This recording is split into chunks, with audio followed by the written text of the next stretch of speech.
Bonjour à tous. Un début d'été sous une chaleur écrasante. La France traverse actuellement son deuxième épisode caniculaire de l'année. Ce dimanche, 35 départements seront placés en vigilance rouge à partir de midi, de la Nouvelle-Aquitaine jusqu'à la Bourgogne. 45 restent en alerte orange, dont le Jura, la Côte d'Or, le Doubs et la Saône-et-Loire. Et le pire est à venir. Selon Météo France, demain pourrait devenir la journée la plus chaude jamais enregistrée dans l'Hexagone. L'organisme évoque un épisode comparable aux canicules de juillet 2019 et d'août 2003. Et dans ce contexte, plusieurs mesures ont été mises en place dans nos départements, à commencer par l'interdiction de consommation d'alcool sur la voie publique en Côte d'Or et Saône-et-Loire. Les manifestations sportives prévues cette semaine sont également reportées. Notez aussi qu'une trentaine d'écoles seront fermées demain dans les deux départements.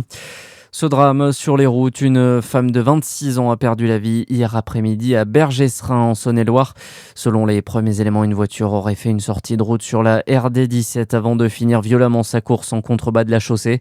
La conductrice est décédée. 3 passagers ont été blessés, dont un grièvement. Ils ont été pris en charge à l'hôpital. Dans le reste de l'actualité, les négociations entre l'Iran et les États-Unis vont démarrer en Suisse. Le vice-président américain J.D. Vance a décollé hier de Washington. Des discussions préparatoires ont déjà commencé hier entre diplomates selon le gouvernement suisse. Ces échanges pour trouver une paix durable au Moyen-Orient pourraient s'étaler sur plusieurs jours. Le sport avec du foot. D'abord, Curaçao décroche le premier point de son histoire en Coupe du Monde. 0-0 cette nuit face à l'Équateur dans le groupe E. Notez également la qualification de l'Allemagne pour les 16e après sa victoire 2-1 hier soir contre la Côte d'Ivoire. Ce matin, la Tunisie affronte le Japon dans le groupe F.